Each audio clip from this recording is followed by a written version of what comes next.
The Workarama Podcast is about embracing and celebrating new ways of working. The world has shifted considerably in the way we work. Thousands of people have now been set up to work from home, and this happened very quickly.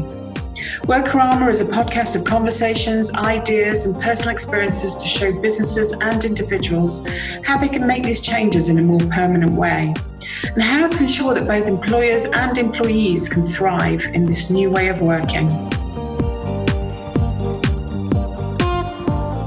In this episode, we're going to talk to Ian Jones. Ian is the Director of Workplace Services and Estates for ITV in London. Ian is always an absolute pleasure to talk to. He's very enthusiastic, very experienced facilities manager. I guess that's what you would have called him back in the day. And we can normally talk forever, so let's see what he's got to say today.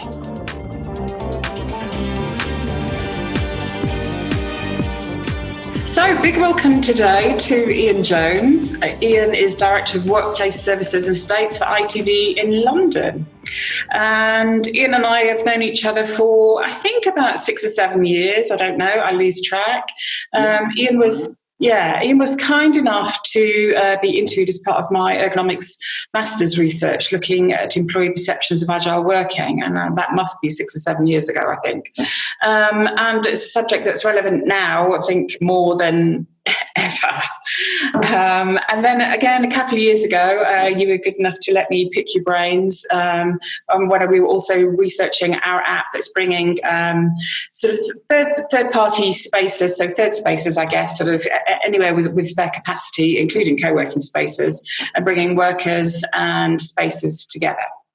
And you've always had good stuff to say, Ian. The dog is just appearing in the background. Hello, dog. He's gone. This is proper working from home for you. He's a big dog as well. Yeah, he's on my knee. Sorry. It's always had some good stuff to say, so I just wanted to chat again about the current madness in the world, how it was a few months ago, how it is for you now, and how you see things panning out in the future.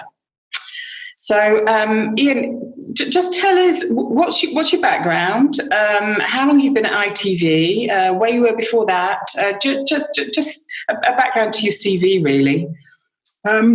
Okay, so I started my working life in the Royal Navy, and which was probably the best job I've ever had, and probably still is the best job I have ever had. For anyone who's been in the forces, they'll know what I mean.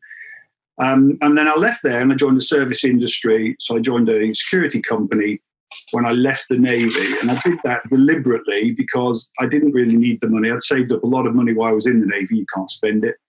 And so joined this little security company in London. I'm actually from the outskirts of Manchester, but came into London, joined this little security company, but really, really enjoyed what I did. I ended up working at the Hayward Gallery and had such a good time. Nice. I love art. So working at the Hayward Gallery was just a bit of a dream.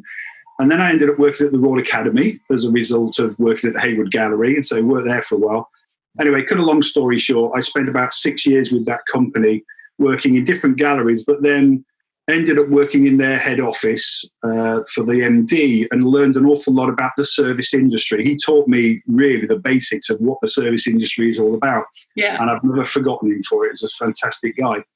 And then I went from there to one of my clients in the service industry was Reuters. And I ended up working for Reuters in the end and ended up being there for 17 years. So I joined Reuters as a security officer. So I joined their security department, which they had quite a big security department, and ended up leaving there 17 years later as head of facilities.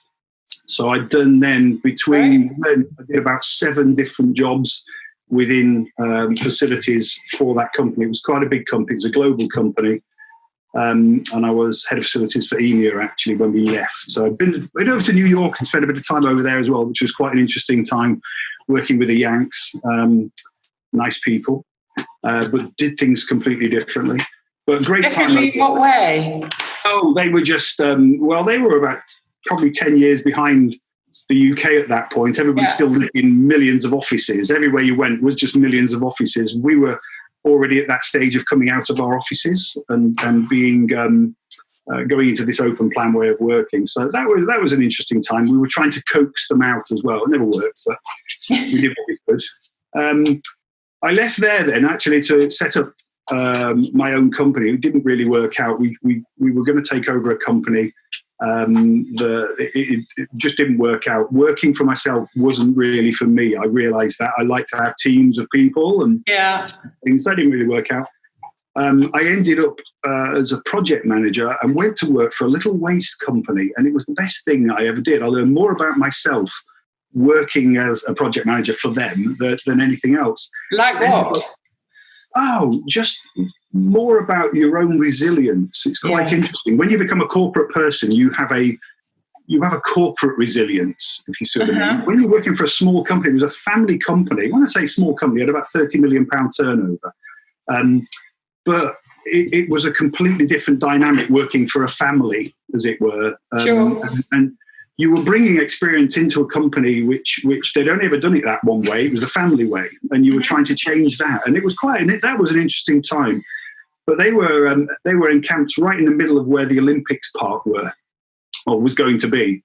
So we ended up having to move them out of the Olympics Park. So we moved them out of the Olympics Park to a brand new facility in Bow, and then built a MRF. So if you've ever seen a materials recycling facility, it's a massive machine. Ended up one of those. If you've seen them, I think lots of facilities managers will know what I'm talking about. But built a MRF, had a great time building that as well, learned a lot about the waste industry. Whilst I was there, though, I never lost touch with the service industry side of things, because as a waste company, you are the bottom of the food chain, right? You really are the bottom of the food chain. And very often we're treated as the bottom of the food chain by other service companies. And that's what I really, really learned. Having worked on both sides of the fence, as a person who used to engage service companies, and they would tell you all of what they did, and then actually working for a service company at the bottom of the food chain, you really, really learned a lot about the business. And it kind of has coloured my judgment in an awful lot of things that we have done since. Anyway, so I worked there for a while. While I was there, I got a phone call from somebody who I used to employ myself, and they said, we need somebody to come and work for, he was working for CBRE Workplace at the time. Right. And so I ended up working for HSBC for a short while with them at CBR Workplace. Again, really interesting work, going back into the corporate environment, quite interesting time.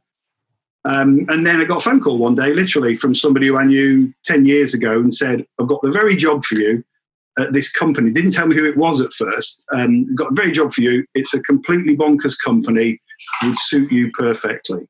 And would you like to come for an interview? And so I said, well, I'll come for an interview anyway. It turned out to be ITV. Because that sounds like ITV. And the rest is history. I've been here 10 years now. Brilliant. So just to give some background of sort of where we're at, if anybody's listening to this sort of further down the line, we're recording this sort of end of May, 29th of May, I think it is today. So we've been in lockdown for quite a few weeks now. Restrictions are starting to ease, but we're still being encouraged to work from home.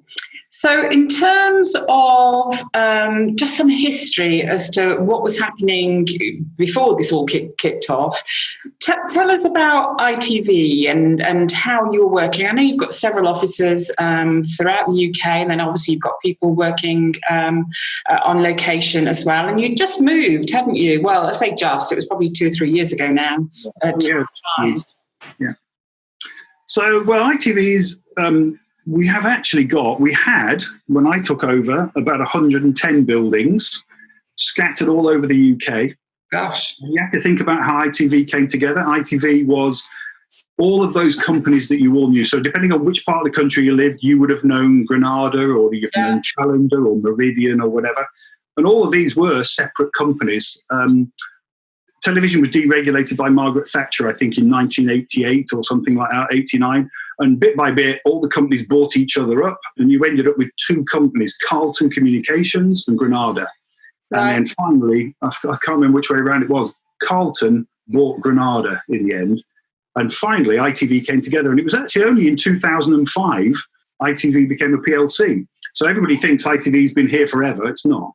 2005, it became one company. and it was run by people in television. Unfortunately, people running companies in television who are television people don't particularly make the best job of it. And things weren't very, very good. And so in 2009, ITV was actually on its knees. 2010, a businessman came along. So somebody who was actually a businessman, Adam Crozier, came along and basically turned around the company's fortunes from that point. We slimmed down the estate. So we slimmed down the estate from 110 buildings or thereabouts to today we've got 60, something like that. Yeah, about 60. A lot of those buildings are all to do with news gathering. So we've got the news is still done regionally all the way around the country as part of the ITV license that the government gives you. And so we've still got all those buildings. Again, the buildings we had, it was a little bit like, and I don't mean any disrespect to Slough, but it always reminds me of the old Slough trading estates that we used to see on the television. And all of our news organisation were in really quite appalling accommodation. So I arrived, had a nice chat with the finance director who was wanting to develop the company and wondering how we can do this. And anyway, he gave me a lot of money, and we put all the news organisation into good properties. So we've got some really, really nice properties now in places that people can see. So instead of being in that backwater place, we've got, for instance, in Cardiff, we're right on the waterfront at Cardiff, where the public can see us actually doing what we do. And we did that with most of our buildings. We brought them out from hiding away and brought them out so that people could actually see. We can actually engage with the public and engage with the people who are making the news. So that was a bit of a change for the company. I look after the soaps as well. So Coronation Street and Emmerdale come underneath. They are real buildings. Whatever you see on there, they're not facades of old. They are actually real buildings. So I end up looking after them. In 2011, they made the decision to move Coronation Street. We'd actually outgrown the site, and we moved Coronation Street from the centre of Manchester. It was in Key Street in Manchester, to a new place in Trafford Wharf Road. So we moved across the other side of the canal to Trafford, and we literally rebuilt Coronation Street from where it was to where it is now. But we upscaled it. So what people didn't realise about the old Corrie was it was only at 75% scale. So the actors looked huge compared. The new place at 100% scale. So we had to change the angles a little bit to make the actors feel a little bit taller and a bit bigger than they were initially anyway. So we built that 100% scale, moved Coronation Street over there, and then we got rid of our Key Street site and sold that on for redevelopment, which is what's happening to it at the moment. And that's the story really for our entire estate. We've looked at the buildings. The only building that we've actually kept of any substance now is the building in Leeds, which Yorkshire Television's old headquarters. But we've kept that. We've moved the old studios out, and Emmerdale now film all their internal sets. They're all housed in that building. They film in that building. And then the last decision we took was to move out of South Bank. And unfortunately, it was one of those things, and I remember the conversation to this day with Adam Crozier. We loved the building. We loved being where we were. We were on the river. All the staff loved it. Yeah, it was a great building. The building was a great building, but it was 40-odd years old. And the infrastructure was crumbling. We'd had, in the last 3 years before we moved out, we'd had a fairly major fire and 2 floods. Any of those events could have taken us off air because live television came from that building for 6 hours a day, every day. And then, of course, a lot of the evening shows that you see, the Anton Decks and what have you, all came from that building. Well, any one of those events that we'd had could have easily taken us off air. So we made the decision we're going to need to move out. The idea was, though, we were going to move out, redevelop the site, and then move back in. So we moved out to Waterhouse Square, which is where I met you the last time we met. We moved to Waterhouse Square and took some more space at Gray's Inn Road, where we already had some space. And then we moved our studios down to the old BBC studios in West 12, so in White City. So the idea was we'll come out, we redesigned the building. We'd actually got planning permission for the new building. We had a change of guard, so we had a new chief executive joined and what have you. And at the time, we looked at where the company was and where the company was going and what it was trying to do, and decided that we weren't going to move back. So, interesting. Well, it would have cost hundreds of millions of pounds to put into bricks and mortar effectively. And we're not a property company; we're a television company. Many companies these days use third parties' studios, so why wouldn't we do the same thing? We proved it at Key Street. When we came out of Key Street, we used the studios that were at Media City, and so the model worked quite well. So you're only actually then using your studios when you need to. And at South Bank, much as we loved the place, it genuinely would have closed us down. One day, the staff would have turned up, and I'd have had the doors locked, because it wouldn't have been safe to enter the building. I always thought it was quite interesting, that building, actually, because, it's actually not that big. The floor plate is actually quite small, isn't it? So to think that all of those programs were made in there, and I know sort of within your offices, that sort of lack of floor plate was always something that was quite problematic in terms of your teams and people moving around the space. It was. We had 22, so we had the tower and the podium that was called the Town The Ponies. If you think of the building, it's an L-shaped building. Yeah. The tower themselves, we had 22 floors, but they were only 6,000 square feet. Yeah. And when it was built at a time when everybody had offices. So the actual complement in that tower was only about 800 or 900 people, which the 5 lifts that we had serviced it quite well. Well, when you put 1,600 people into the tower, suddenly the lifts don't work. I mean, our lifts were legendary at South Bank. Everybody talks about them, and anybody who sees this, who's ever been to that building, will know what I'm talking about. The lifts, the slowest lifts in the world.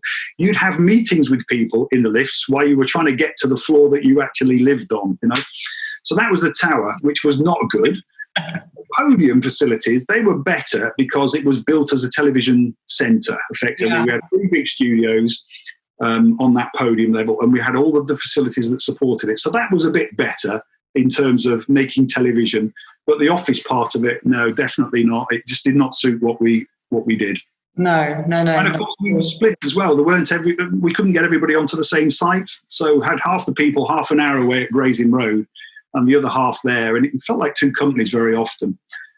So the idea was to bring everybody back together, but that never happened. And how's it worked? So obviously, you are separate, you're going to stay separate. How's that work? I know you've described to me before as your workforce. I think the word that you use is they're quite rebellious. You might sort of say, right, this is the way we're going to work. We're going to be looking at agile working, activity-based working, martini working, whatever you want to call it. But just because management thinks this is a good idea doesn't mean that ITV employees are happy to do that or prepared to do that. No, that's absolutely right. We used to have this, the chairman coined it well. He said it was called the Culture of Optionality. Yeah. And he was absolutely right. I saw him on the first day or third day that I was there, and he said to me, what you'll notice is there's a culture of optionality. He was absolutely right. Good advice. What it basically meant was if people genuinely thought it was a good idea, they would go along with that. But if they didn't, they would tell you that that's not a good idea, and these are the reasons why. They weren't backwards in coming forwards. It wasn't like, at Reuters, you were told what to do in a nice way, I have to say, but you were told what to do, and everybody understood that that's what you were going to do, and off you went. Here, you were told what to do, then you debated it. Do you know what I mean? And okay, well, all right, then we kind of agree with that, and off we go. That's where Adam succeeded, I think, in terms of his charisma, I think. He told people where they were going to go and then persuaded people that genuinely was the right way. Yeah. But it has been a company. They are really, really good. You've got the creatives, you've got the corporates in there, and you've got the broadcasters, the lovies and everything. And you put that lot together, and it is quite an interesting mix when you mix them together. Yeah. Very, very, very different types and very different challenges. And that sort of, one solution fits all is never going to work in any environment, but it's definitely never going to work there, is it? Oh, definitely. It will never work there, and still will never work there, even though at the moment we're still looking at what more can we do in an agile way. But the problem is the creative element of what we do, it just needs people to be together. Yeah. We need to be together. in order to get that creative. You bounce things off people. You just do it. That's just how it works. And whilst you can do it using technology quite successfully, you're still missing something. You can't see, the body language in a room when you're having these conversations. You know when you've said something that might have made somebody uncomfortable in a different way when you're actually together in a room. So when you're trying to brainstorm a program or look at an episode or look at whatever you're trying to do, it's just a different dynamic when you're all together. So we're always going to need those creative spaces. And I don't think we as a company will ever go fully agile. There's a lot of companies talking about this at the moment because of our present circumstances. They've all realized the technology works. But I don't know about them. At the end of the day, of doing these sort of broadcasts and things like that, I'm tired. I am absolutely physically drained at the end. I agree with you. To the point where we said to people in my team, I said, look, let's stop doing these, not do them all the time. We'll do one a week where we all get together maybe. But the rest of the time, ring me up because I can put my earphones in and go for a walk. Yesterday, I did about 7 miles on 2 telephone calls, which was good. You could still have the calls, you can still get together and what have you, but just do it in a different way. This is quite draining now. I completely agree. I think it's because it's what I call it's that lack of osmotic communication, which is what you were describing, that stuff that you just sort of pick up naturally, that you don't have to work hard to pick up. It just sinks in. Whereas this way, it literally is right. It's my turn, your turn, my turn, your, and you're having to think. You really are having to think in a completely different way, and it is challenging. It really, really is. And I can totally see that. For ITV, it wouldn't work. Let me say, obviously, for some of you, it would, but particularly those creative types that need that sort of drama and expression and all that kind of stuff, that it's just completely stilted in this sort of communication. No, you're absolutely right. It's been an interesting learning curve. My learning curve of this was, so I never used to work from home. My job, as I see it, as a workplace services and estates or the old facilities manager, is to be out there with the people. Okay, so my customers are everybody who turns up for work every day. They are the people. And I spend forever. I don't have a desk. I haven't had a desk since I've been at ITV. I sit anywhere and I'll go and sit with different groups and so on and so forth. And then suddenly, so I've actually had, I was trying to work this out, before we got locked down now, I think I've spent a handful of days working from home in the 10 years that I've been at ITV. And it's just because I prefer to be with the people, because that's who I'm serving effectively. Yeah. I found the first 2 weeks of lockdown to be hell on earth almost, because I was constrained. I'm in my life. It's a lovely space, nice 7-foot square bedroom here, the small bedroom that we've all got in our house, not all got us, but I've got a 7-foot square bedroom spare in the house, converted it into a little office. And for the first 2 weeks of this experience, it was sheer hell. The end of the first week, I was going crazy already. To be tied to a chair and to have this medium, and that was my only contact with the outside world, apart from your phone, drove me nuts, absolutely. But it's like everything, isn't it? It becomes the new normal. After 2 weeks, I'd kind of worked out what I could do and what I should do differently to keep my own sanity. Yeah. And after about 2 weeks, I'd worked that out. And then after 3 or 4 weeks, it was the new normal. And actually now, to be honest with you, I quite enjoy it. As long as I don't do this all day. I was doing 6 or 7 hours of this every day. And that was too much. And I soon realised that. So now we have phone calls as well. Yeah. And we get out and I encourage my entire team to do exactly the same thing, because they were all feeling the same. It's funny, isn't it? We're all office facilities people tend to be in the office more than in most as they were. But I think one of the interesting things that having spoken to the likes of yourself and other FMs during this, is that it has proven actually that your job can be done more remotely than it has been. There's always been a perception that facilities is just one of those jobs that can never be done remotely. You have to be on site. And I totally get what you're saying. I think, it's definitely better to be with your people, if you like. But you certainly can do some of it, a fair amount of it remotely, which I think is just never was perceived that way before. Yeah, I will not go back to doing 5 days a week in the office. Interesting. I know that now. I will not go back to doing 5 days a week in the office. I will probably do 3 days a week in the office. And the job that I've got as well, I travel quite a lot. So I end up in wherever there's a problem somewhere, I'll tend to turn up, because it's quite nice when the boss turns up. They go, oh, he's really interested in fixing this problem. So whenever we have problems, I've done that a couple of times with the COVID thing, by when we've had a bit of an outbreak somewhere, is go to provide some reassurance. So jump in the car, and I drove to Birmingham a couple of weeks ago because we'd had a problem there and so on. I think I think 2 days a week at home, I could probably easily manage now. Because I travel that little way, I'm actually thinking of doing it differently. So I might actually do 1 week away. So I go to Manchester and Leeds every other week anyway. I've got a big team up there, and I'll probably do 1 week up there, but actually do 2 days or 3 days, and then 1 week in London or around the south somewhere, and actually vary it that way. But I can easily I know I can do 2 days a week at home now. I know I definitely 2 days, and probably even 3 days a week at home if I wanted to. I think it's the old thing, isn't it? The office now is going to be used for something different. We're not just going to go to the office to work. We're going to go to the office to collaborate. And you're going to work probably from home. And most companies that I'm talking to, like yourself, I've talked to a few different people since this has happened, and they are all thinking the same thing. It's great to get some focused work done. I have done some great stuff on this machine sitting in this bedroom. Yeah. But the collaboration part of it's not been the same as I've described. So I do need to still go into the office, and I need to get that collaboration bit. And you need that. We're all social animals, aren't we, at the end of the day? You need to understand what's going on around the company. I think it'll be very interesting, though, how it gets organised ultimately.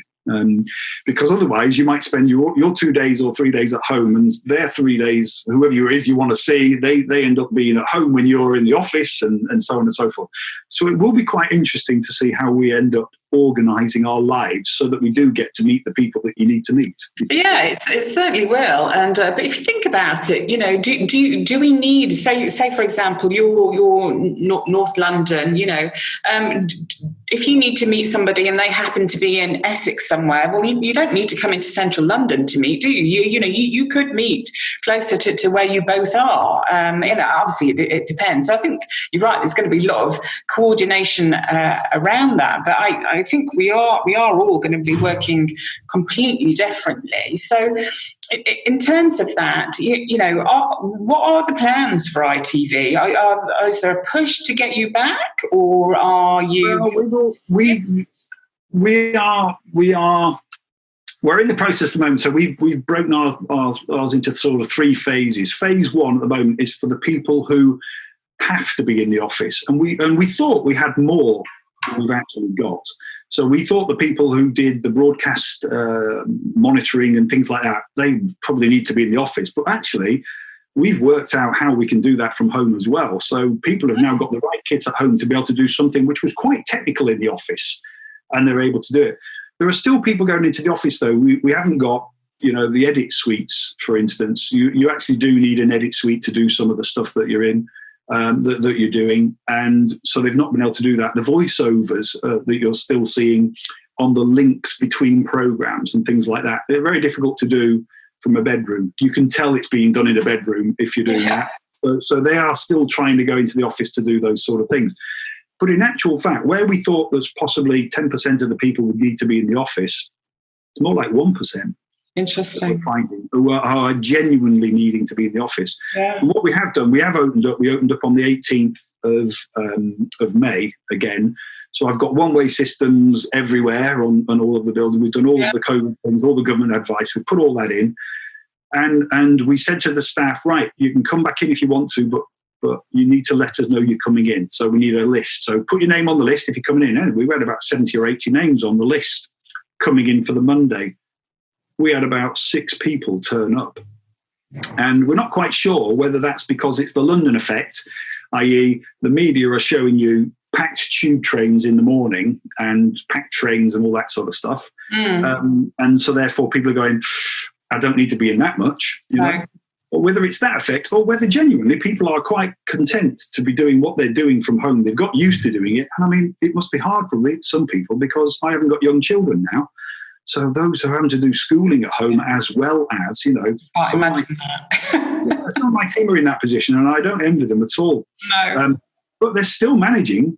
All we've done is we've just altered our hours a little bit. So if I have to have a later conversation in the day because the kids are asleep finally, you know, then I have those later conversations with them. So we've just adjusted to our circumstances, I think. What will we do in the future? That is going to be the question. Yeah, that was my next question. Well, what are we going to do in the future? What are you going to do? It's a very difficult question. I think we've got, about 250,000 square feet in London, something like that in London. And if I looked at it tomorrow, I could say, right, we can get rid of half of that. We can probably easily get rid of half of that. But the bit that we miss is the collaboration bit. So what we're looking at the moment, what we're experimenting with at the moment is, can we turn more of our office space, instead of having desks and things, can we turn more of that into collaboration space? Yeah. That is space that people genuinely want to come in and engage in, if you see what I mean. If you can make it attractive, people will come, you know, build it and they will come. Absolutely. And your offices are attractive, you know. I mean, they've got a good vibe. I know you've always sort of made that sort of something that's quite important to you. And I think it is in this day and age, particularly with the creatives. You can't build a bland office and expect a creative to want to work there. They're just not going to go. But I think we could have done even better. And the reason we couldn't do, because we had bloody desks everywhere, right? If I can get rid of these desks, or some of them at least, if I can get rid of some of them, wouldn't it be great? I would love to offer the staff a gym. All right? I would love to offer the staff a gym. I can't, because I've got desks everywhere. If I could take half of the desks away, I could offer you a really nice gym. So on the days when you're coming in to do your collaboration and what have you, you can have a gym session as well, you know. Why wouldn't you? But I can't do that at the moment because it's just full of desks, which are empty half of the time. So we're no different to anybody else. Half the desks empty half the time. Yeah. So where we will end up in the future, I think, is what I'm trying to steer people towards at the moment is think a little bit more about what collaboration space you genuinely need. What if I could build it for you, what would you want? Yeah. And again, what we're already finding is different groups would want something slightly different. So the sales teams would like a little bit more of brainstorming space, and then they want brainstorming space, and then they want presentation space. So they want a space which is flexible enough for any client that they came in from any walk of life, from any type of company could come in, and they could convert that space to make it feel like it was their space, if you see what I mean, in terms of what they're selling. Yeah. I've never had enough space to be able to do that. Very often we have to hire a third space somewhere else in order to create those spaces. But it would be exciting for everybody in the company to be able to see those spaces coming together for the pitch that we're doing for whoever, if you see what I mean. Yeah, and definitely. It's almost like, beg your pardon, I spoke over you then. No, don't worry. Yeah, it's almost like having a blank piece of paper, isn't it? You know, if you could completely redesign, you know, let's not even call it an office, what our central collaboration spaces are going to be like, you know, what would you do and how would you design it? I think it is very, very interesting that we have this opportunity. You know, how many people are going to take that opportunity? I don't know. I believe you will. But what I always find fascinating is, there's certain groups of individuals that sort of organise office tours, come and look at all the latest amazing offices in central London. And I've been on a couple of those tours, and they're going, you know, isn't this amazing? We've got this wonderful collaboration space over here. We've got breakout areas. You know, we've all got all this kind of stuff. And it looks beautiful, but you look around the corner and it's just row upon row upon row of desks. It's no different to how it ever was before. They've just tagged on a bit of collaboration space, you know, on the side. I find it very, very interesting, that. And that's what we've got to try and break, isn't it, really? It's you are absolutely right. Even where we are now, so at Waterhouse Square and at Gray's Inn Road, we went out of our way to create some big spaces. At Gray's Inn Road, I don't think you came with me to Gray's Inn Road, but we created a town hall space there, which is so flexible. We've used it to sell in. We've had prime ministers in it. We've done formal announcements. We've had the city results, because it's such a flexible space to be able to do that with. That's the type of space that I want people to think about how they work in, if you see what I mean. What else can I build around there? I'm working on some settings at the moment, and it's going back to basics. This is stuff that I learned 30 years ago, but different settings for different types of work that you're doing. And we're taking it right the way back to basics, but we're trying to do it now in a different way. Instead of trying to sell these settings to the teams that you're trying to sell them to, so to your customers, we're not doing that. What we're saying to the customers is, what settings do you need? What do you want? You need, which is what everybody says that they do, but in actual fact, you're absolutely right. They say they do it, but then you end up with the same kind of breakout space that almost everybody else has got. Yeah. So what can I do to bespoke it? We've done it once, actually. We created this thing called the Cube. We've got a program called the Cube, and we created this space called the Cube. And what it actually is, it looks like your front room. It genuinely looks like, including the wallpaper and everything else. And what we did in there is we put all the televisions. We must have 20 televisions on the walls in there. And all those televisions are all the ones that you and I would have at home. So the really crap ones with crap sound and so on and so forth, right? The really good ones with surround sound. And we have got every television, and it's in a front room setting. It's quite a big room, front room setting.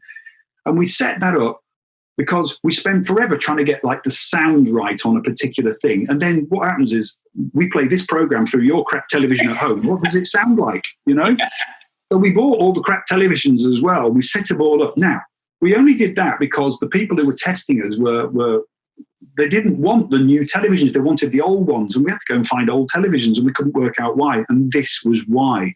But that's what they needed. Now, if I'd have let an architect go on that one, we'd have had state-of-the-art this and a video wall over here and a video wall over there. We didn't need any of that. Yeah. We just wanted this simple thing because that team needed that. Now, the other team next door, they don't need that.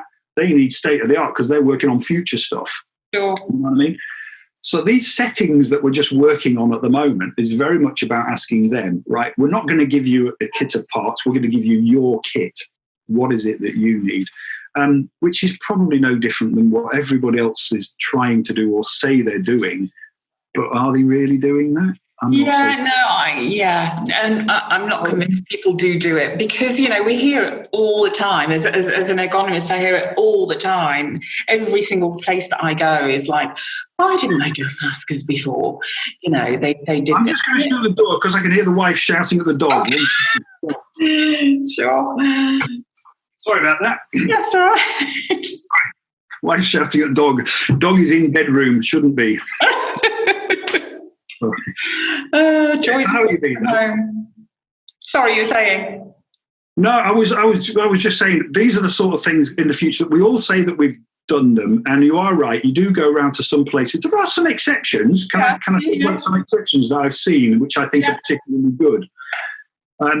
So a friend at what is now the National Westminster Bank, it was RBS, so National Westminster Bank in Bishopsgate. If you ever get a chance to visit the space that they've created there for Agile Working, it genuinely feels that little bit different. Oh, okay.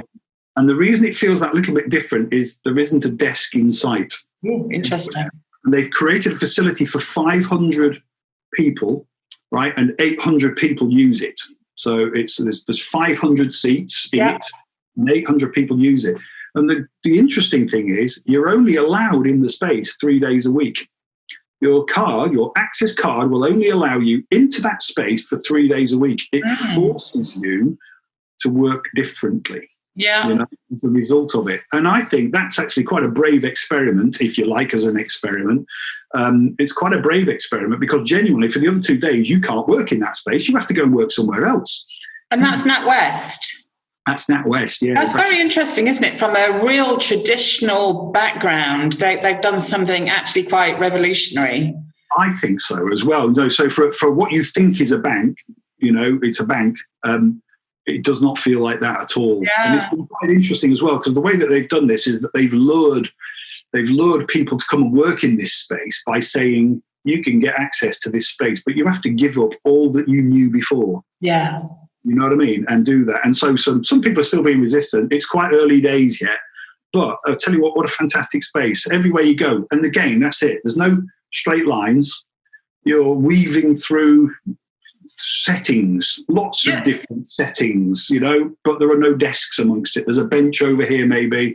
There's a personal working space over there, which is actually it just looks like a load of timber that's been bolted together, and there's your personal working space. There's a few meeting rooms, but not very many. But the way that it's been set out, and the way that they've tried to create that space, I think has been brilliant. That's really, really good. And that's more.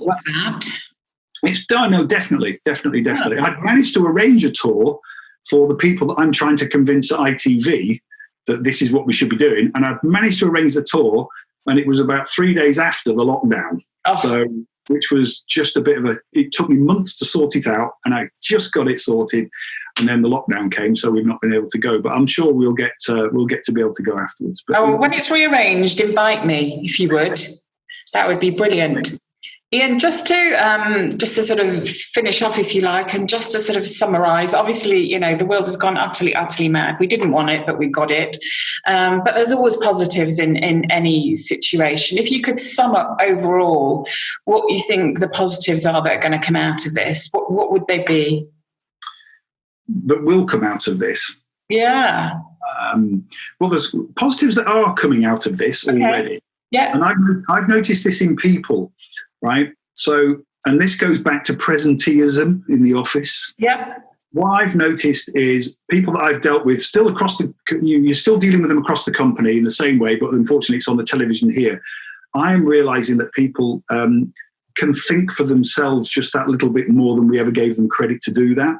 So because you're on your own and you're at work, you've got responsibility to do whatever it is that you've got to do. And people have been turning out, particularly my team, some brilliant work, absolutely some brilliant stuff. And I don't know whether they've had time to think about it a bit more. You don't get some of that time in the office sometimes, but they've had time to think about it and they've approached things. I'm expecting, I got a paper the other day about something we were doing at Grazing Road, and I was expecting the same old thing. I didn't get the same old thing. They'd actually thought that through. So I think something that's happening, which is benefiting everybody, is people are taking that bit more time. I think the quality of work has got better. Am I allowed to say that if I'm working at home in this little room? But I think the quality of work that some people are doing has got better. What do I think it's going to be like in the future? Well, who knows? Who knows? I'm not even quite sure. I actually made a comment about 4 months ago to say I think we've taken technology as far as people need it to go in terms of what we can do. Yeah. Well, I said that about 6 weeks ago. I think now we've taken technology 10 times further than we need it to go, but we've all had to learn this new way of doing things, which has been quite interesting. We are struggling, interestingly, with, as I said earlier, we have got 10 or 12 different ways of people connecting with me at the moment. And that's actually too many. I am realizing there are so many, you've got your voicemail, your email, you've got your phone itself, you've got text, you've got WhatsApp, and this is just still on my phone before I get to this, and I've got Zoom and I've got Slack and I've got this, that and the other, We're having to think as a company, and the conversation I had just before your conversation was with a team from the IT department to say, we need to come up with a policy that says across the company, we're going to use this system, right? So that everybody knows what it is that they know, that they need to know. And then individually as teams, use whatever you like. As long as you're not having to tell somebody, you've got to use this today or that today or this day. It doesn't matter what you use in an individual team. But across the company, I think we need some guidance. And I think that's where in the future, we're going to have to be a little bit more careful about the systems that you use, because with the best one in the world, it still took me about 2 or 3 minutes to get, how did I work this system? Where was I with it? Oh yeah, you press that one, and then eventually they'll answer and they'll come through, and so on. Whereas our standard system, we use Hangouts, our standard system, everybody knows how to use that. And that should be the medium when you're communicating across the company, as it were. Yeah. You know what I mean? So I think there are some rules in terms of technology, some policy, and some thinking about genuinely what you're going to do. It's quite interesting. I had somebody connected with you. They're saying, "Have you got video conferencing?" And I went, "What video?" You went, "Cisco video conferencing." I went, No, I haven't. You know what I mean? But who does that? Cisco video conferencing over everything you do? Do people do that? I'm not aware of them. They must be very, very rich people doing that. But, I think in the future, that's where it's going to go. Technology will get better, but I think we need to refine that a little bit now to what are the basics that you need, because there's so much choice now.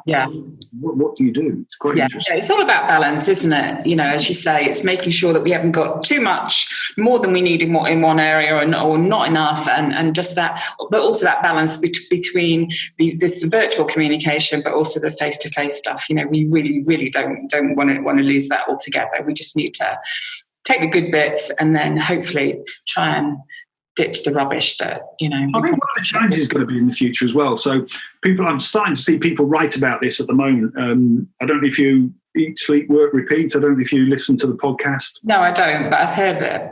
Oh, you should. It's an interesting.